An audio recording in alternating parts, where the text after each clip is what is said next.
Assalamualaikum warahmatullahi wabarakatuh. Salam dan bahagia Bapak dan Ibu guru hebat semuanya.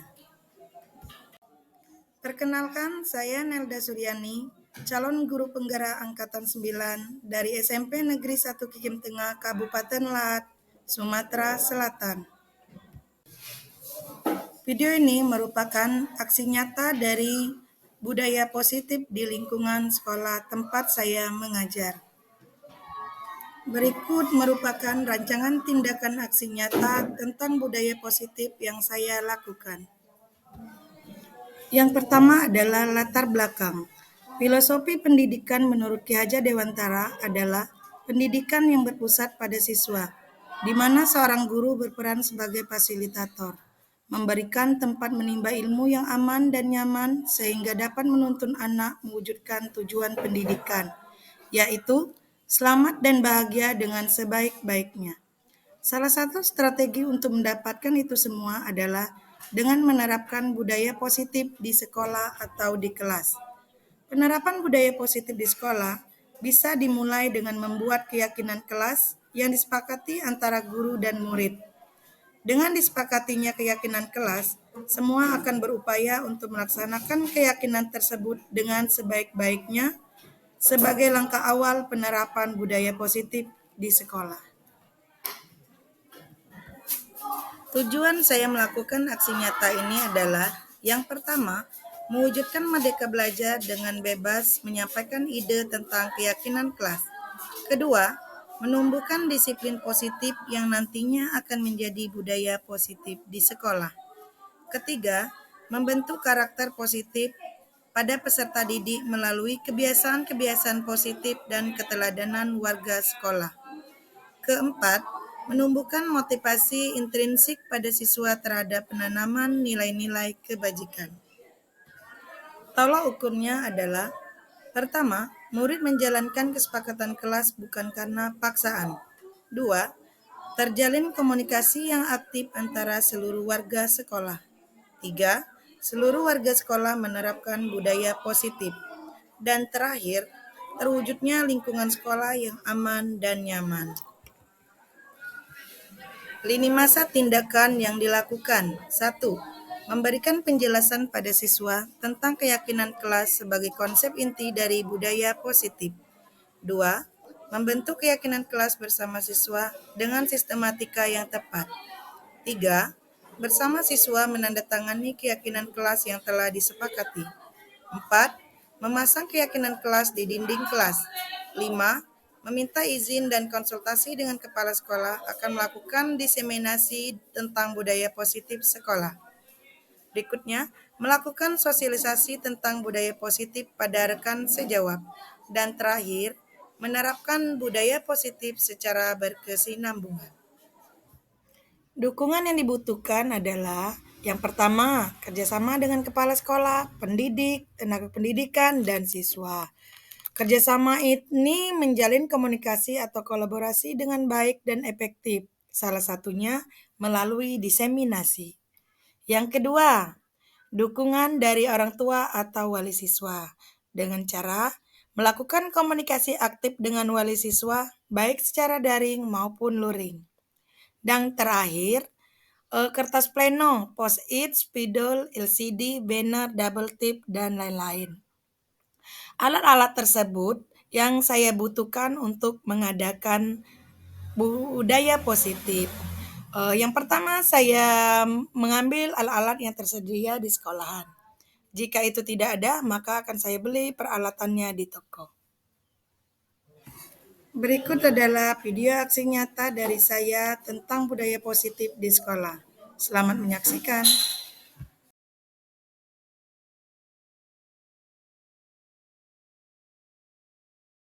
Diseminasi budaya positif di sekolah. Kita buka dengan melafazkan lafaz basmalah. Acara selanjutnya, kata sambutan dari sekolah atau yang mewakili kepada Pak Junaidi, disilakan.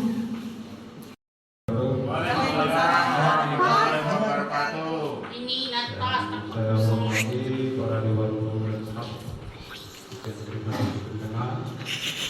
Di sini mewakili pihak sekolah, bukan kepala sekolah ya, bukan kepala sekolah. Saya selaku mewakili pihak sekolah untuk menyampaikan tema diseminasi budaya positif di sekolah. Nah, di sini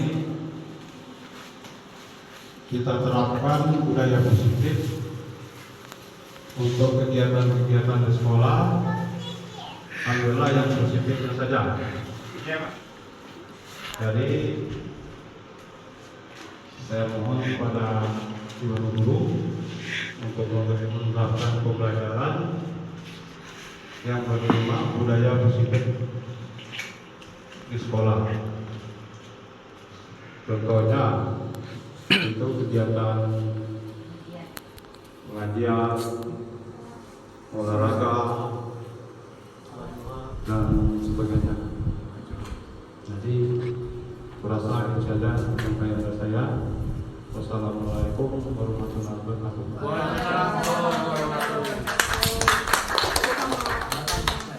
Baik, terima kasih kepada Bapak Junaidi.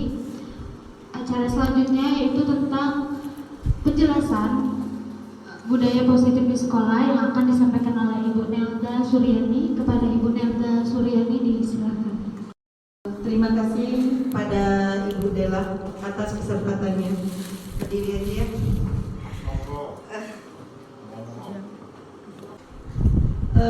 Sebelumnya, pertama Bismillahirrahmanirrahim. Assalamualaikum warahmatullahi wabarakatuh. Waalaikumsalam warahmatullahi wabarakatuh. Pertama-tama marilah kita panjatkan puji dan syukur kehadirat Allah Subhanahu wa taala yang mana berkah rahmat dan hidayahnya jualah kita bisa berkumpul di sini dalam keadaan sehat dan tak kurang apapun. Salawat beriring salam tak lupa kita panjatkan ke junjungan kita Nabi Muhammad SAW yang mana berkat beliaulah kita bisa seperti sekarang ini, di mana dari masa yang gelap menuju ke terang benderang. Selanjutnya yang pertama yang saya ucapkan, saya mengucapkan banyak-banyak terima kasih kepada rekan-rekan semuanya karena kalian semua sudah menyempatkan waktu untuk bisa hadir di sini untuk mengikuti acara diseminasi budaya positif di sekolah. Yang mana acara ini merupakan acara saya dalam mengerjakan tugas dari guru penggerak, yaitu memberitahukan ke rekan-rekan sekalian apa itu sebenarnya budaya positif sekolah. Kita langsung saja ya, karena harinya sudah siang, sengaja dilakukan di siang biar tidak mengganggu pembelajaran kita. Pertamanya dulu ya, kenapa adanya budaya positif tersebut? Yang pertamanya, kita ini siswanya belajar di sekolah. Jadi sekolah itu ibaratnya itu seperti lahan. Jadi sekolah itu diibaratkan adalah sebuah lahan. Kita sebagai guru tersebut, nah bagaimana mengelola lahan tersebut? Dimana kalau lahan itu kan dia bisa dikelola. Kalau misalnya kita bersawah nih, sawah itu sudah ada lahannya. Nah kita ini adalah pemilik lahan tersebut. Bagaimana bisa lahan itu menghasilkan sesuatu? Yang pastinya kita harus merawatnya ya. Kalau pengen mengharapkan lahan itu ingin kita tanami padi, maka bibitnya juga dari padi. Nah, padi tersebut adalah anak-anak didik kita. Dimana kalau kita mengharapkan anak didik kita itu bisa mencerminkan atau berbudaya yang baik, maka kita sebagai guru atau warga sekolah harus menyiapkan hal tersebut. Ya, itulah maksudnya dasarnya itu terciptanya budaya positif sekolah. Di mana budaya positif sekolah ini yang pertama kita harus terapkan sesuai dengan profil pelajar Pancasila. Iya, kalau budaya positif pasti kita berpikir semuanya tahu apa itu budaya positif. Nah sekarang sebelum kita masuk ke penjelasan berikutnya, menurut Bapak Ibu sebenarnya apa itu budaya positif? Itu aja dulu. Menurut yang dan kalian sebenarnya budaya positif itu yang seperti apa? Ya, Pak Anto, tadi ada satu lagi. Duduk saja Bu ya. Ya, enggak apa-apa. Kita santai aja ya Bapak Ibu ya. Kita di sini bukan saya sebagai narasumber, tapi di sini istilahnya ini kita sharing ya, sharing bersama. Silakan Pak Ratman. Oke Bu, terima kasih. Assalamualaikum warahmatullahi wabarakatuh. Waalaikumsalam warahmatullahi wabarakatuh. Terima kasih atas kesempatannya. Saya mencoba mengartikan apa itu budaya positif di sekolah. Menurut kami, budaya positif tersebut adalah budaya yang berdampak positif terhadap peserta didik. Saja dapat kami sampaikan. Bila topik buat video. Wassalamualaikum warahmatullahi wabarakatuh. Iya.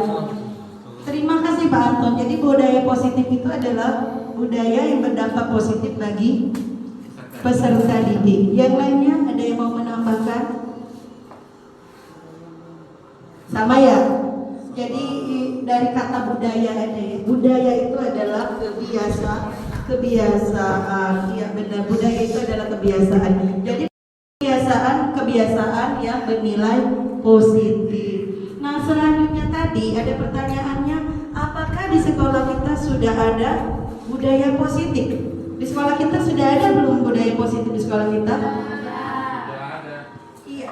Pembiasaan atau budaya positif sekolah kita itu sudah banyak dan sudah lama juga sudah kita terapkan.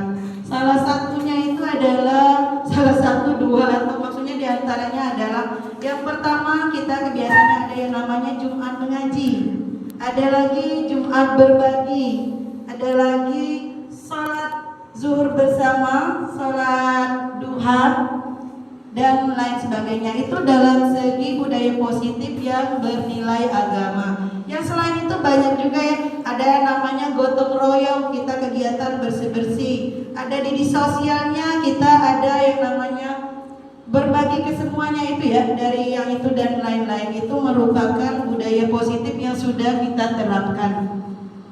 Nah, budaya positif, terus berikutnya itu ada lagi istilahnya namanya disiplin positif. Kalau kata-kata disiplin pas terdengar kita, apa itu sebenarnya disiplin? Yang pertama kan di kita itu disiplin. Disiplin itu apa?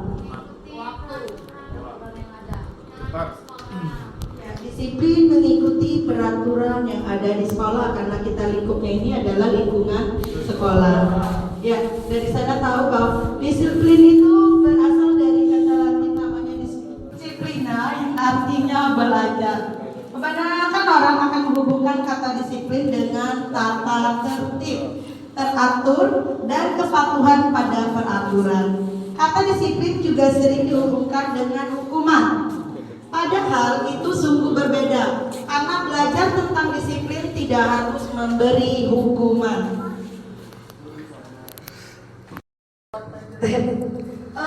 Tadi sudah budaya positif beralih ke disiplin.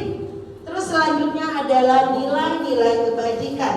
Di sini itu sangat berkaitan. Jadi kita sebagai warga sekolah atau pihak sekolah mengharapkan ada nilai-nilai kebajikan yang kita biasakan dan bisa tertanam, kita sebarkan ke siswa. Nah semuanya itu berarti kan kita harus dimulai dari diri kita sendiri. Jadi kalau mau mengajak orang, rasanya enggak ini kalau kita ngajak orang, tapi tidak dimulai dari diri kita. Nah ini adalah contoh-contoh nilai kebajikan yang berkaitan dengan profil pelajar Pancasila. Nilai-nilai yang pertama profil pelajar Pancasila itu adalah beriman dan bertakwa atau berakhlak mulia. Berikutnya adalah berkebinekaan global. Terus gotong royong, mandiri, kreatif, dan bernalar kritis. Itu kalau dihubungkan dengan profil pelajar Pancasila. Kalau untuk beriman bertakwa yang tadi budaya positif itu sudah kita terapkan. Untuk berkebinekaan global, kita ini di sekolah kita ini siswanya itu berasal dari berbagai desa, dari berbagai orang tuanya, mata pencariannya berbeda-beda. Jadi maksud situ dengan perbedaan itu semua, tapi kita bisa menyatu dengan tujuan yang sama, yaitu menjadikan siswa tersebut menjadi pelajar Pancasila. Nah ini kalau nilai-nilai sudah bisa di situ, sudah saya rangkum. dia nilai-nilainya.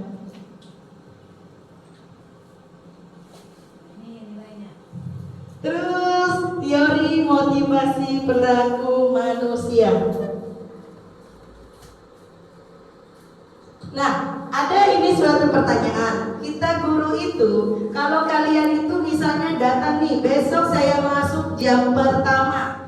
Saya masuk jam pertama itu adalah pukul 7.20. Nah, kira-kira rekan-rekan sekalian ini datang ke sekolah tepat waktu itu alasannya karena apa? Apa motivasinya? Kira-kira apa? Ada nggak yang bisa menjawab? Misalnya kita itu masuk jam 7.20 kita masuk, kita harus masuk. Nah, motivasinya apa? Tanggung jawab. Apa? Tanggung jawab. Tanggung jawab. Terus apa lagi? Disiplinan. Disiplin.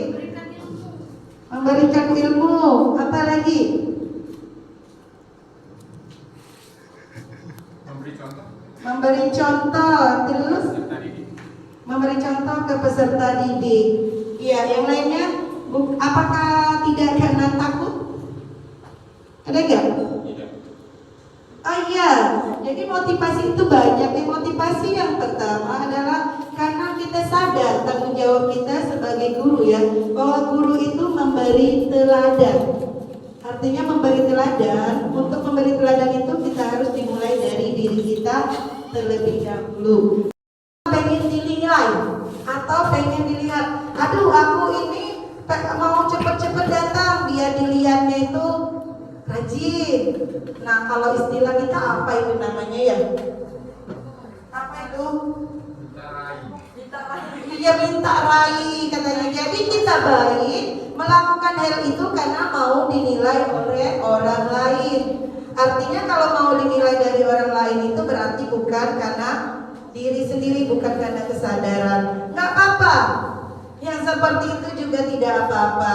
Kalau misalnya awalnya kita karena itu, cuman karena terus dilakukan dan dilakukan, bisa menjadi sebuah kebiasaan yang akhirnya bisa tumbuh kesadaran di diri kita sendiri, begitu ya. Ya, berikutnya kita selama ini selalu yang namanya peraturan. Bedanya kita di sekolah, yang ada di sekolah kita ini adanya apa? Oh ya, di sini ada guru BK. Pak Dodi, di kita itu di sekolah kita itu adanya apa? Peraturan. Kalau di sini ada yang namanya hukuman, konsekuensi, dan restitusi. Ya, ada hukuman, ada konsekuensi, dan restitusi. Kalau menurut rekan-rekan, apakah hal tersebut sama? Sama. Iya. Hukuman, konsekuensi, dan restitusi. Coba kalau sama kita lihat dulu. Misalnya nih saya contohkan ini. Pelajaran apa ini? Anaknya itu terlambat ke sekolah, datang ke sekolah. Jadi anaknya karena terlambat datang, jadi anaknya itu disuruh keliling lapangan sebanyak 10 kali. Apakah itu termasuk hukuman, restitusi, atau apa? Sama enggak? Itu saya contohkan yang pertama. Anaknya itu terlambat datang ke kelas, jadi guru yang di kelas itu, karena kamu sudah terlambat, maka kamu sebelum masuk ke kelas keliling lapangan dulu sebanyak 10 kali. Itu satu contohnya ya. Yang kedua, ini anaknya tes suara biduan.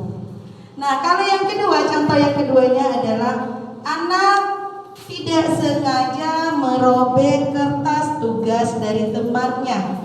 Terus, jadinya tindak lanjutnya adalah maka siswa tersebut disuruh menggantikan tugas tersebut.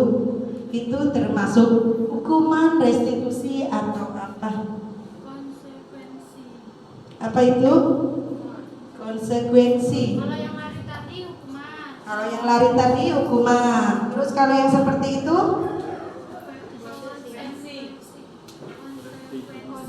Konsekuensi. Kalau restitusi itu tadi. Apa? Restitusi. Konsekuensi, kalau konsekuen ya konsekuen. Kalau restitusi apalagi? Nah, biar kita paham, karena selama ini kita itu bingung ya. Yang mana namanya hukuman, yang mana namanya konsekuensi, dan mana yang namanya restitusi sering ketukar-tukar. Nah, yang ini kita lihat di sini. Kalau hukuman itu tuh sesuatu yang menyakitkan harus terjadi, tidak nyaman. Jadi siswanya tidak nyaman.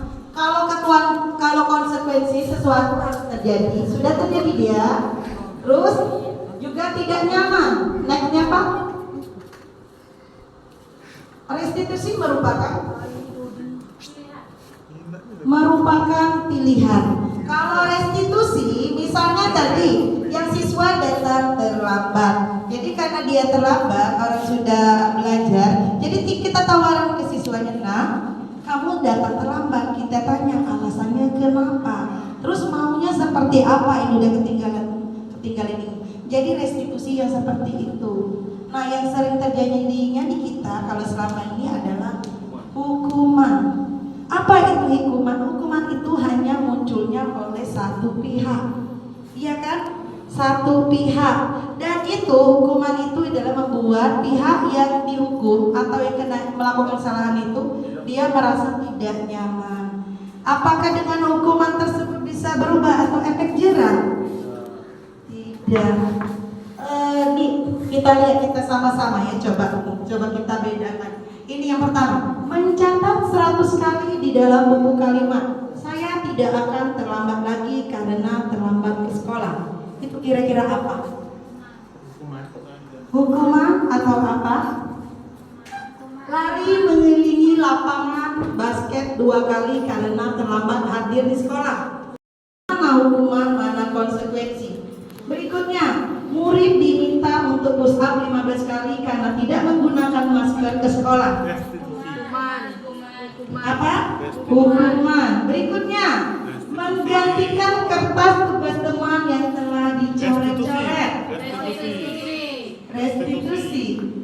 Berikutnya, nanti kita cek ya jawabannya, biar bisa kita berpikir, oh ternyata hukuman itu yang seperti ini. Berikutnya, membersihkan tumpahan air di meja tulis karena tersenggol pada saat belajar. Konsekuensi. Berikutnya, murid disuruh untuk mengenakan sepatu seharian di sekolah karena tidak mengenakan sepatu hitam. Konsekuensi. Maksudnya ini ada salah kata, sorry. Murid disuruh untuk tidak mengenakan sepatu. Maksudnya dia tidak mengenakan sepatu karena sepatunya itu beda dengan teman-temannya yang lainnya. Jadi ada anak, kita aturan di sekolahnya misalnya harus pakai sepatu hitam. Karena dia tidak pakai sepatu hitam, sepatunya kita copot. Jadi dia tidak bersepatu. Itu termasuk apa? Hukuman. Ada yang hukuman, ada yang konsekuensi, ada yang restitusi. Sekali lagi masih tidak sama. Nanti kita samakan konsepsinya. Berikutnya, lari mengelilingi lapangan basket 2 kali karena terlambat 10 menit untuk pelajaran PJOK. Apa? Konsekuensi. Ada hukuman, ada konsekuensi. Oke, kalau gitu kita lihat dulu apakah jawaban kita tadi benar atau kurang tepat. Nah, ya. Yang pertama, yang nyuruh dia ini tadi itu merupakan hukuman. Hukuman ya. Suruh nyata, apakah sering itu kita lakukan? Sering ya?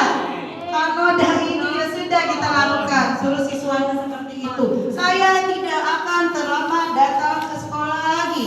Catat sampai 2 halaman misalnya, atau berapa, itu merupakan hukuman.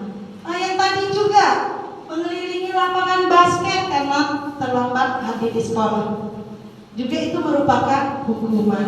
Next yang bawah, mengelilingi lapangan basket 2 kali karena terlambat 10 menit untuk pelajaran PJOK, itu namanya konsekuensi. Kenapa? Karena memang lari itu merupakan bagian dari pelajaran olahraga. Dia melakukan kesalahannya, yang konsekuensi kalian ya harus seperti itu. Jadi itu bukan hukuman. Kalau seperti tadi dia mengeluarkan sesuatu tapi tidak sesuai dengan apa yang dilakukan, itu namanya hukuman tadi ya. Yang restitusi itu adalah pilihan ya. Jadi kalau restitusi itu adalah kita tawarkan, kita tanya. Jadi apa yang terjadi di siswa itu bukan dari diri kita. Kalian kecil, kalian bawa ember, itu namanya bukan restitusi, tapi itu merupakan hukuman, bukan juga konsekuensi. Bedanya kalau konsekuensi itu adalah sebelum itu dilakukan kita sudah buat dulu draft kesepakatan bersama. Itu namanya konsekuensi. Sudah tahu hal ini tidak boleh kita lakukan, tapi masih tetap dilakukan. Itu namanya konsekuensi. Jadi sekarang udah bisa ya, yang mana hukuman, yang mana konsekuensi. Ya kita sama-sama belajar. Karena selama ini yang kita lakukan adalah hukuman. Kalau restitusi itu menawarkan. Mungkin sebelumnya udah pernah lihat saya buat video yang restitusi itu. Siswa melakukan kesalahan, maka kita tawarkan dulu anaknya itu mau seperti apa berikutnya. Itu ya maksudnya. Next, dihukum oleh penghargaan. Selanjutnya adalah dihukum oleh penghargaan. Ini dihukum oleh penghargaan. Maksudnya seperti ini. Kalau kita di kelas biasanya guru tuh kayak gini. Nah, kalau kalian nanti tugas ini dapat nilai 100, nanti dapat hadiah dari ibu. Seringkah itu kita lakukan? Sering?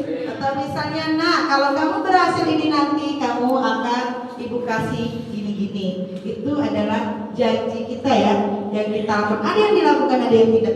Kira-kira menurut Bapak Ibu, hal itu boleh tidak kita lakukan? Terus ada dampaknya tidak? Tidak boleh. Tidak boleh. Tidak boleh. Motivasi siswa untuk aktif. Tidak boleh. Ya, jadi yang pertama Ibu Delanya bilang itu boleh untuk memotivasi siswa biar lebih aktif. Kalau Pak Anton? Tidak boleh. Tidak boleh. Kalau Pak Dodi? Sah-sah saja. Dia di antara yang bingung dia, biar antara Bu Dela dan Pak Anton tidak terjadi perpecahan, dia tengah-tengah saja, nggak mau bela Pak Anton ataupun Bu Dela. Nah, maksudnya di sini Bapak Ibu ya, penghargaan itu tidak harus yang seperti itu. Itu ya. Yang keduanya, kalau dia tidak dapat meraih itu, gagal, maka dia akan merasakan kecewa. Itu. Nah, yang harus kita terapkan ini budaya atau nilai-nilai yang harus kita terapkan di siswa adalah bagaimana caranya kita mengajak siswa atau membimbing siswa itu menumbuhkan kebiasaan. Jadi sesuatu yang mereka lakukan itu berasal dari dirinya sendiri, bukan karena hal-hal di luar lainnya. Itu maksudnya ya. Mungkin niat kitanya bagus, tapi dampaknya ke depannya itu tidak bagus. Itu maksudnya ya. Ya itu juga terjadi, saya juga pernah kayak gitu. Itu karena saya lakukan sebelum saya mengerti maksudnya apa. Setelah saya pelajari, saya berusaha untuk tidak melakukan hal itu lagi. Nah, kalau bodoh atau itu sudah juga boleh kita bagus masih juga kita tetap kasih semangat. Yang berhasil dan tidak berhasil tetap kita kasih semangat, tapi alasannya berbeda. Ya bagus nah untuk berikutnya, tapi lebih baik lagi ya, atau coba lagi, atau gimana itu maksudnya. Ya itu maksudnya ya, kita belajar pelan-pelan untuk berubah demi anak didik kita semua. Ya selanjutnya adalah kalau kalian itu membuat di dalam kelas itu, saya lihat di dalam kelas itu selalu ada yang namanya peraturan kelas, ya kan? Di dalam kelas kita sudah ada semua yang namanya peraturan kelas. Menurut Bapak Ibu, peraturan kelas itu apa? Apa bedanya peraturan dengan keyakinan? Kalau kesepakatan, Kesepakatan itu sama dengan keyakinan. Nah, kira-kira menurut Bapak Ibu ada nggak bedanya peraturan dengan kesepakatan? Peraturan yang Kalau peraturan ya kita yang buat. Kalau kesepakatan itu kesepakatan bersama antara guru dan siswa. Jadi ada take and give-nya kalau Ada kesepakatan. timbal baliknya kalau kesepakatan. Oh iya. Apa Bu Sari tadi sama? Iya benar. Kalau peraturan hanya dibuat oleh pihak tertentu saja. Kalau kesepakatan ada dulu dua belah pihak dari misalnya kita guru di kelas nih mau buat kesepakatan. Jadi tawar siswa yang membuat kesepakatannya, kita diskusikan apa nanti yang menjadi kesepakatan. Kalau kesepakatan itu nanti dilanggar itu kan sudah muncul peraturan. Nah itu sekarang ini yang namanya peraturan itu tidak boleh lagi dilakukan. Jadi kalau selama ini kita selalu buat di kelas peraturan kelas, jadi itu tidak boleh karena peraturan kelas yang membuat adalah guru. Bagaimana siswa mau mengikuti hal tersebut yang membuatnya adalah guru. Jadi ada unsur keterpaksaan. Kalau keyakinan atau kesepakatan kelas kita diskusikan bersama nih, kira-kira bagi siswa yang tidak memberatkan itu yang seperti apa, terus hukumannya apa, nanti hasilnya itu kita tuangkan dalam bentuk draft dari semuanya itu hasil kesepakatan, kita ambil poinnya yang sama, baru ditandatangani bersama antara pihak yang membuat kesepakatan itu ya. Kalau siswanya bisa yang menandatangani biasanya adalah ketua kelas. Bedanya kesepakatan dengan keyakinan. Kalau kesepakatan keyakinan kelas ya. Itu ya. Nah, kebutuhan dasar manusia. Ini kebutuhan kita. Banyak kebutuhan kita. Coba kita lihat dulu apa kebutuhan kita itu. Kebutuhan yang dasar. Kebutuhan dasar manusia adalah apa-apa atau hal-hal yang sangat kita butuhkan. Next, nih, pertama kebutuhannya itu adalah kebutuhan kita untuk bertahan hidup.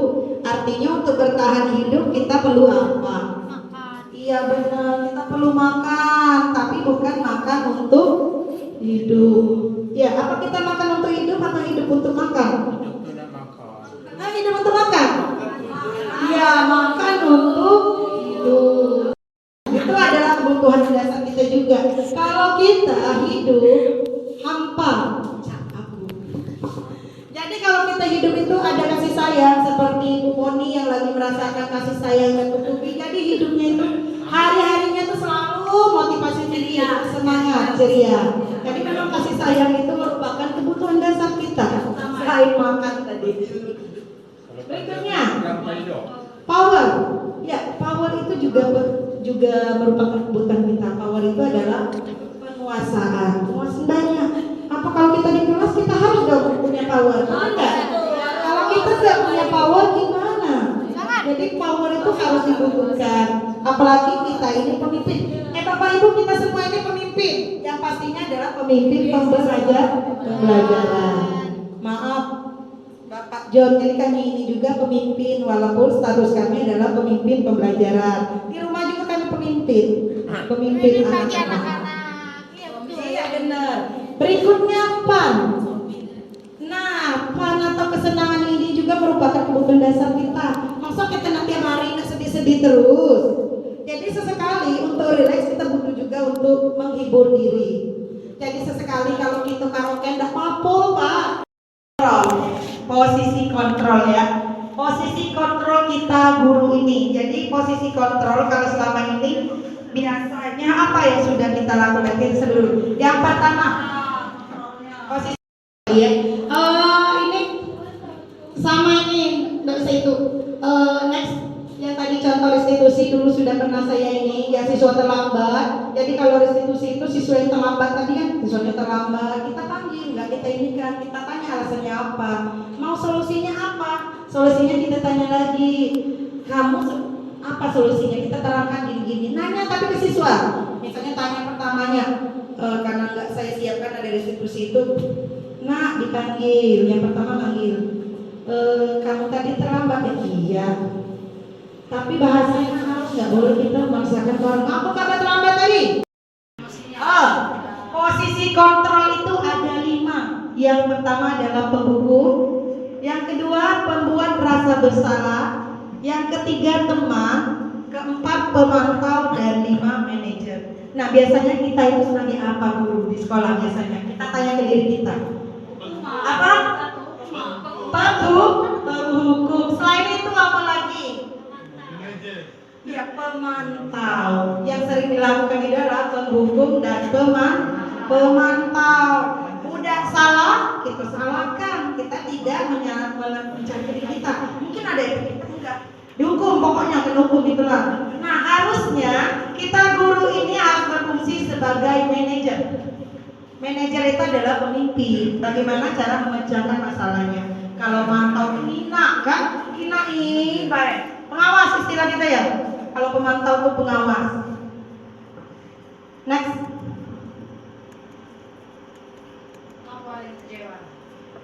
Ini segitiga restitusi tadi. Ini yang paling harus kita terapkan ya. Untuk segitiga, diulang lagi, segitiga restitusi ini yang harus kita robah dari pola kita selama ini.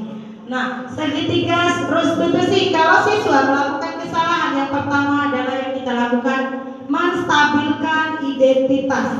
Nih misalnya kita, Ibu Asmara sebagai wali kelas, terus ada laporan dari guru yang ininya, Bu Asmara, anak ibu dengan ini dia ingat, biasanya gitu ya. Nah, yang pertama yang harus dilakukan oleh Bu Asmara adalah menstabilkan identitas.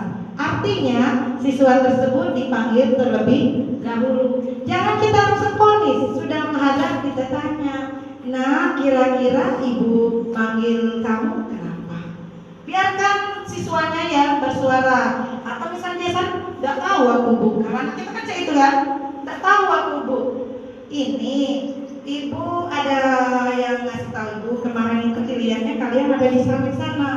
Oh itu bu, biasanya siswanya langsung nunduk. Benar dah? Dia tahu, oh iya salah ini nih bu, kemarin aku ini biasanya alasan. Maka itu sudah menstabilkan identitas kita karena kita menggali benarkah peristiwa itu terjadi. Yang keduanya adalah validasi tindakan yang salah. Validasi tindakan yang salah ini artinya kita tanya siswanya. Oh, misalnya siswanya siapa, karena saya kemarin ke skenario yang kemarin ya. Nah, kalau misalnya Pak Mr. Parel, kita tanya kira-kira yang kamu lakukan itu salah atau benar. Tidak boleh kita vonis, biarlah anaknya sendiri. Iya bu, salah bu. Emang kalau kamu melakukan kesalahan apa yang sudah kamu lakukan? Terus dia ngomong, kira-kira tindakan yang kamu lakukan itu atau kesalahan kamu itu melanggar keyakinan kelas yang sudah kita buat tidak? Dia berpikir kan kalau misalnya terlambat ada keyakinan kelas kalian tetap terlambat, pasti bilang iya bu. Keyakinan apa yang sudah kalian langgar? Ditanya, digali sama siswanya itu apa. Nah kalau sudah situ kita nanya lagi ke dianya. Kita harus perkuat dia itu. Iya nak, semua orang pasti melakukan kesalahan, tapi yang lebih baik itu adalah kita belajar dari kesalahan. Iya benar. Sudah itu, kalau sudah kita tanya, kita bilang ke dianya. Nah berikutnya itu apa yang akan kamu lakukan biar itu tidak terjadi lagi. Dia sendiri mencari solusinya. Kalau dia yang mencari solusinya, kalau misalnya dia terlambat alasannya karena bangun kesiangan, artinya kita cari dia bangun kesiangannya kenapa. Misalnya anak-anak sekarang ini adalah sibuk main game kan, main HP sampai larut malam. Biarlah dia mencari jalan keluarnya. Bu, aku kan karena bangun kesiangan karena main game, berarti untuk pemecahan gimana? Berarti tidak boleh lagi main game sampai larut malam. Kita tanya nak, kira-kira hal itu kapan bisa kalian terapkan? Kalau dia jawab ini, oke, itu merupakan suatu kesepakatan. Kita kasih dia kesempatan untuk berubah berpikir. Itulah namanya pemecahan masalah melalui segitiga restitusi. Kita sama-sama belajar ya Bapak Ibu. Sama saya juga belum bisa melakukan hal itu. Sudah tahu lapangan kita seperti apa. Itu saja yang dari saya. Kira-kira ada pertanyaan tidak?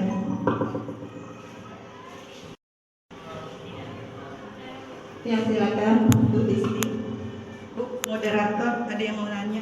Kita diskusi langsung, silakan Bu.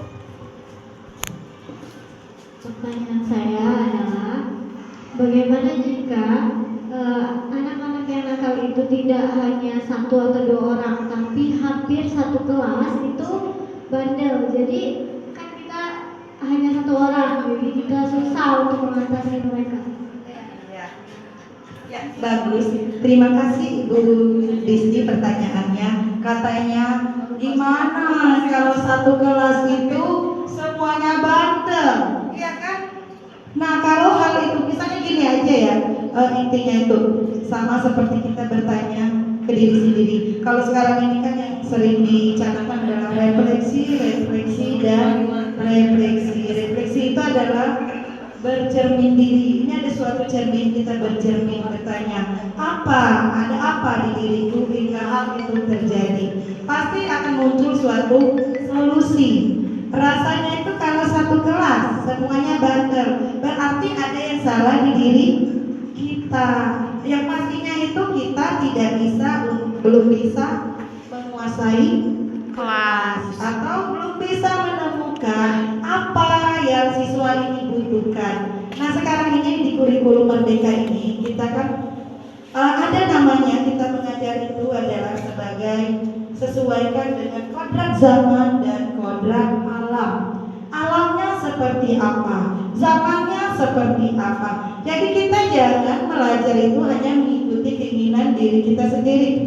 Hari ini ibu capek, karena ibu capek, silakan kalian kerjakan ini. Apa iyo siswa yang bakal nurut. Tapi kita lihatin keadaan posisinya, itu tadi alamnya. Mau seperti apa ini?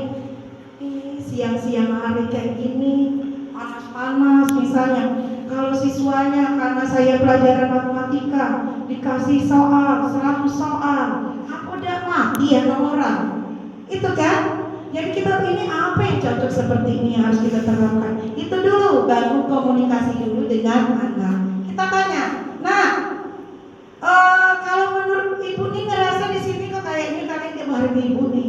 Sebenarnya tuh kalian tuh pengen belajarnya cak mana sih lah? Itu kita tanya dulu. Kita tawarkan ke anak, minta solusi. Kalau anaknya tidak berani untuk mengungkapkan langsung, biasanya siswa takut ya. Kita pakai sistem Pak Dodi. Suruh anak buat saran untuk kita tanpa menggunakan nama. Itu untuk perbaikan diri kita berikutnya ya. Ya kita sama-sama belajar. Kalau 1, 2 berarti ada di orang. Kalau untuk seluruhnya berarti itu untuk diri kita yang harus bisa belajar atau refleksi itu ya. Ya sama-sama. Apalagi Ibu Disti kan baru nih. Kita alamnya seperti ini. Saya bilang alamnya aja ya. Itu bisa dimengerti Bu Disti? Iya. Ada lagi? Yang lainnya? Ada pertanyaan tidak? Capek. Iya. Iya. Kita kalau untuk ini udah ini ya. Ya pertanyaan saya punya teka-teki. Teka-teki sebenarnya sudah umum tapi nggak apa-apa lah ya. Cluenya adalah bumi itu bulat. Cluenya adalah bumi itu bulat. Kebetulan saya ini karena saya guru matematika, jadi saya hubungkan dengan matematika ya Bapak Ibu ya. Saya hubungkan dengan matematika. Cluenya adalah bumi itu bulat. Menurut Bapak Ibu,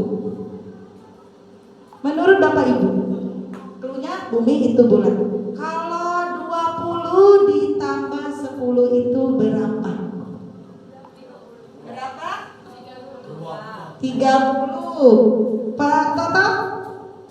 20 tambah 10 ya. Berapa Pak Toto? 2. Ibu 2. Yang lainnya? 20 ditambah 10 berapa? Cluenya adalah bumi itu bulat. Jawabannya adalah 2. Lanjut lagi. Ini 96 ditambah 88 berapa? 96 ditambah 88. Ya, Kak Toto. Berapa? 5. 6. Tambah lagi.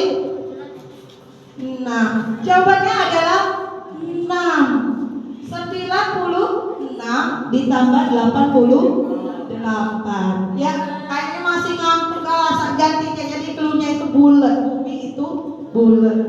Nah, satu lagi, biar ini kok kalian ini. Saya minta semuanya ikuti, clue-nya adalah ikuti perkataan saya ya. Ikuti perkataan saya, clue-nya adalah ikuti perkataan saya. Anak ayam lahir 10. Anak ayam lahir 10. Bentar. Ini aja, ikutin lagi kata-kata saya. Ayam, ikan, itik. Ayam, ikan, itik. Ayam, ikan, itik. Ayam, ikan, itik. Ayam, ikan, itik. Berapakah jumlah ayam?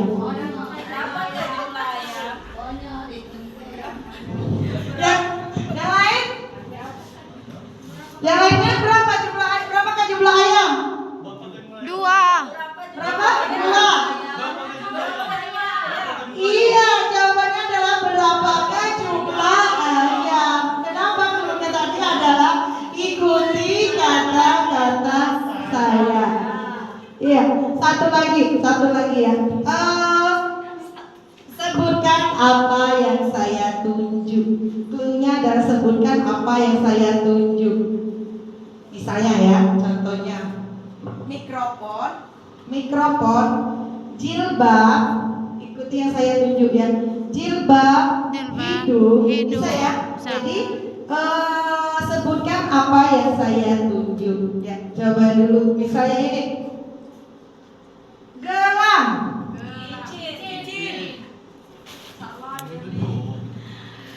pena, kaki, lima,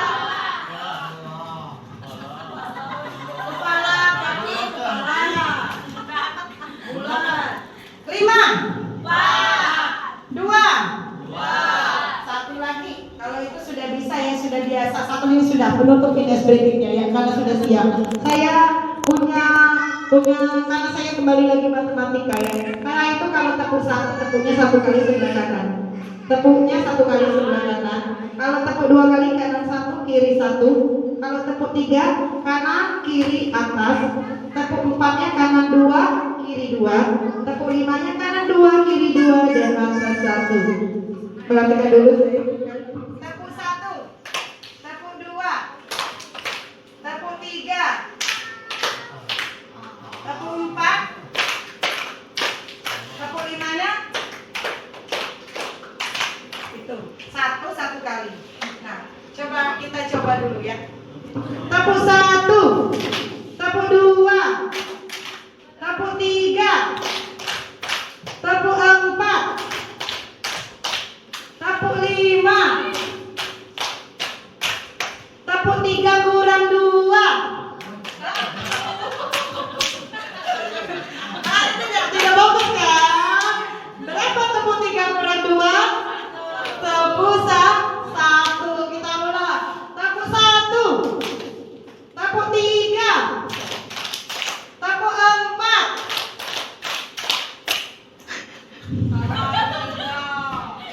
tepuk 3 2 kali. Tepuk 3 2 kali berarti 1 2 3. 1 2 3. Jadi semua itu kalau ice breaking itu namanya kita mengembalikan konsentrasi. Karena harus makin siang ya. Itu saja Bapak Ibu yang bisa saya sampaikan. Sekali lagi saya ucapkan banyak terima kasih atas waktunya di sini. Semoga apa yang saya sampaikan bisa bermanfaat bagi kita semua. Kalau misalnya yang banyak terdapat kesalahan atau apapun dari yang sudah saya ucapkan itu berasal dari saya mohon maaf. Terakhir saya ucapkan wabillahi taufiq wal hidayah. Assalamualaikum warahmatullahi wabarakatuh. Itulah penyampaian materi kita pada hari ini yang disampaikan oleh Ibu Delta. Semoga apa yang sudah diterapkan bisa kita terapkan kepada murid-murid di dalam kelas. Acara selanjutnya yaitu doa yang akan dipimpin oleh Pak Anton. Kepada Pak Anton disilakan. Baiknya dalam kegiatan kita pada hari ini Marilah sama-sama kita mengadakan tangan kepada Allah Subhanahu wa taala. Semoga kegiatan yang kita lakukan pada hari ini bermanfaat untuk kita semua, bukan saja untuk guru penggerak, tapi untuk kita semua dapat kita implementasikan dalam kehidupan di lingkungan kita sehari-hari. Kita awali ila hadratin Nabi Muhammad Mustafa Rasulullah sallallahu alaihi wasallam sya'udil lailul Fatihah. Al-Fatihah. A'udzubillahi minasyaitonir rajim. Bismillahirrahmanirrahim. Alhamdulillahirabbil alamin arrahmanir rahim maliki yaumiddin. Iyyaka na'budu wa iyyaka nasta'in ihdinas siratal mustaqim siratal ladzina an'amta 'alaihim ghairil maghdubi 'alaihim waladdallin. Amin. Amin ya rabbal alamin. A'udzubillahi minasyaitonir rajim. Bismillahirrahmanirrahim. Asyhadu an la ilaha illallah wa asyhadu anna Muhammadar Rasulullah. La haula wa la quwwata illa billahil aliyyil azim. Allahumma shalli ala sayyidina Muhammad wa ala ali sayyidina Muhammad. Allahumma shalli ala sayyidina Muhammad wa ala ali sayyidina Muhammad. Allahumma shalli ala sayyidina Muhammad wa ala ali sayyidina Muhammad. Allahumma ya Allah, memohon kepadamu ya Allah. Ampunilah dosa-dosa kami ya Allah. Ampunilah dosa-dosa kedua orang tua kami. Ampunilah dosa-dosa guru-guru kami ya Allah. Ya Allah ya Rahman ya Rahim, pada hari ini kami telah menerima pemaparan dari Ibu Nelda Suryani tentang diskriminasi dalam budaya positif di lingkungan sekolah kami. Semoga pada pertemuan dan pembelajaran pada hari ini dapat bermanfaat bagi kami semua, terkhusus bagi peserta didik kami ya Allah. Ya Allah ya Rahman ya Rahim, mohon kepadamu, berkatilah apa yang telah kami lakukan pada hari ini. Semoga bermanfaat untuk kebaikan semuanya, untuk bangsa dan negara kami. Rabbana atina fid dunya hasanah wa fil akhirati hasanah wa qina adzabannar. Wa sallallahu alaihi Muhammadin wa ala sayyidina Muhammad subhanahu wa ta'ala amma yasifun. Salamun alal mursalin walhamdulillahi rabbil alamin. Acara kita pada siang hari ini, baiklah kita mengucapkan lafaz hamdalah. Terima kasih kepada ibu-ibu yang telah menyempatkan waktunya. Silakan Bapak dan Bapak.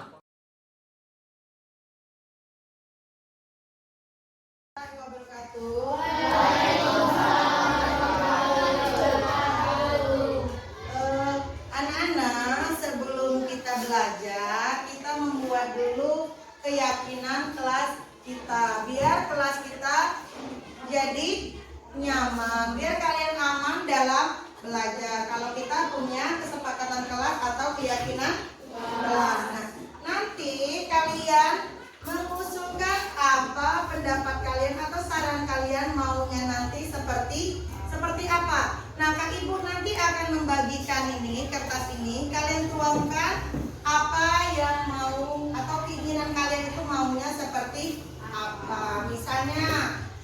Misalnya kalian tidak menginginkan ada temannya yang makan di kelas karena mengganggu konsentrasi kalian. Kalian tuliskan di sini, berarti kalian tidak mau ada yang makan di kelas. Jadi buatlah kalimatnya apa saja ya. Mengerti maksudnya? Kalau sudah kalian tulis, nanti yang punya kalian ini kita tempelkan di dalam kelas ya. Bisa dimengerti? Bisa. Sekarang Ibu bagikan kertasnya ya, kalian tulis.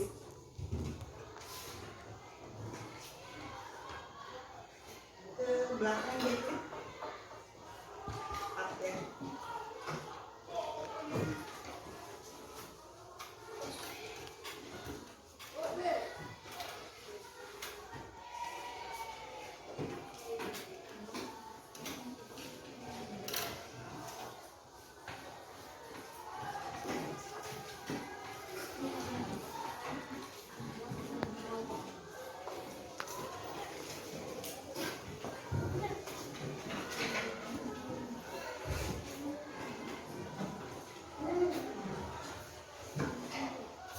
Ya.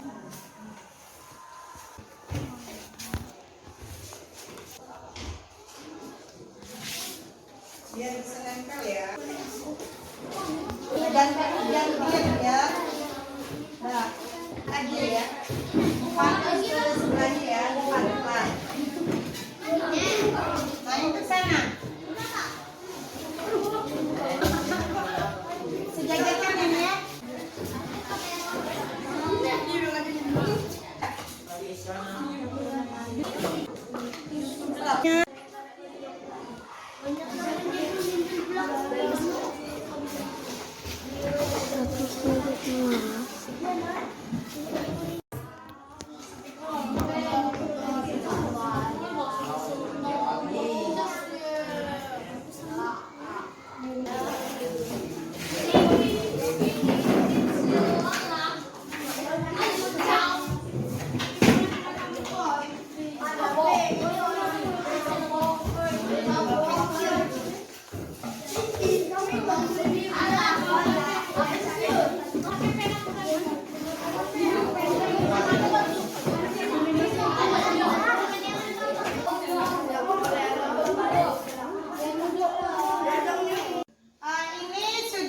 keyakinan kelas yang sudah kalian buat tadi. Jadi dari saran-saran dan tulisan yang kalian buat tadi, maka didapatlah ada 6 kesepakatan yang sudah kalian buat.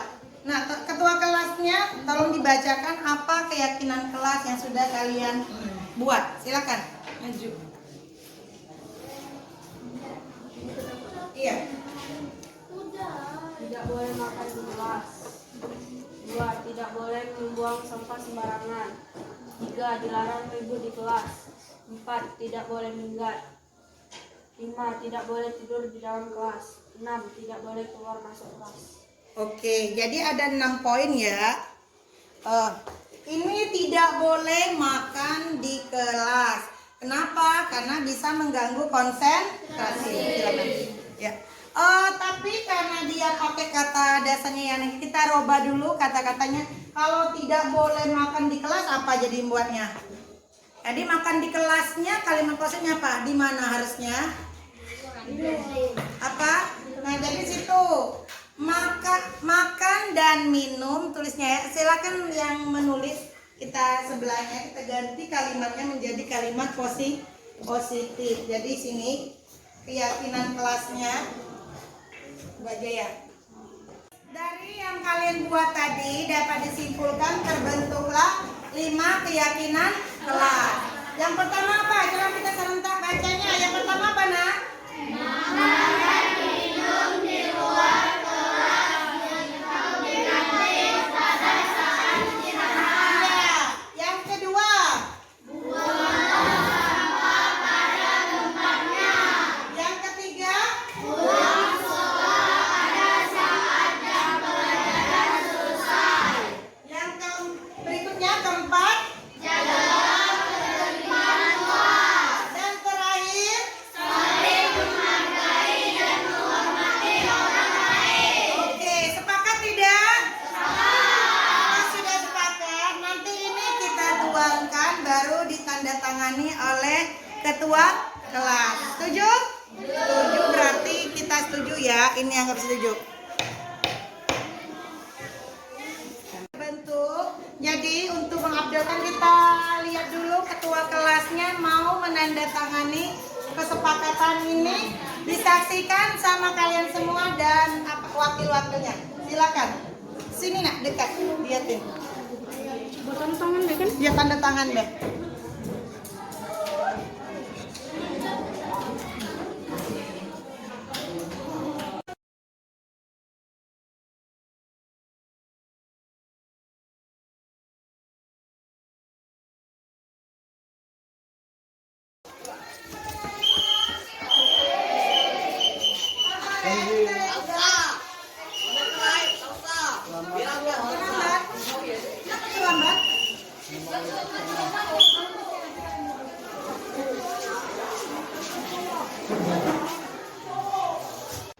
Farel, tahu nggak ibu panggil ke sini? Kenapa Farel? Oh, tadi Farel datang terlambat ya? Seingat Farel udah berapa kali melakukan itu?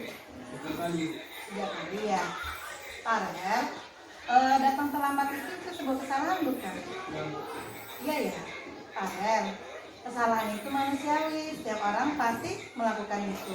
Yang terpenting itu kita bisa belajar dan mau memperbaiki itu. Farel setuju tidak? Setuju ya. Menurut Farel juga datang terlambat itu sebuah kesalahan bukan? Iya ya. Farel, kalau datang terlambat itu sudah sesuai dengan keyakinan kelas kita tidak? Tidak ya. Terus kira-kira keyakinan kelas apa yang sudah Farel lakukan?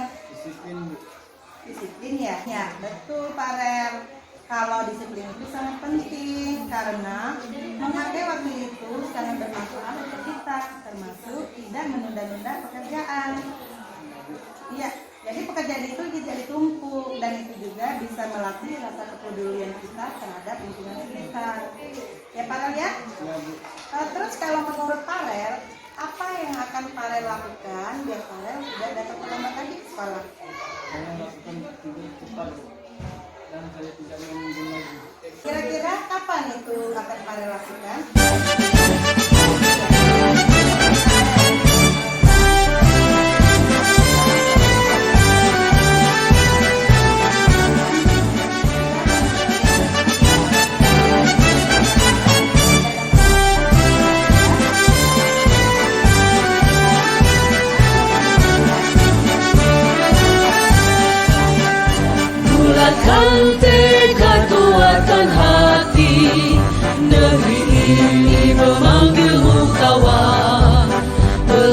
bergerak berbagi untuk negeri. Guru penerus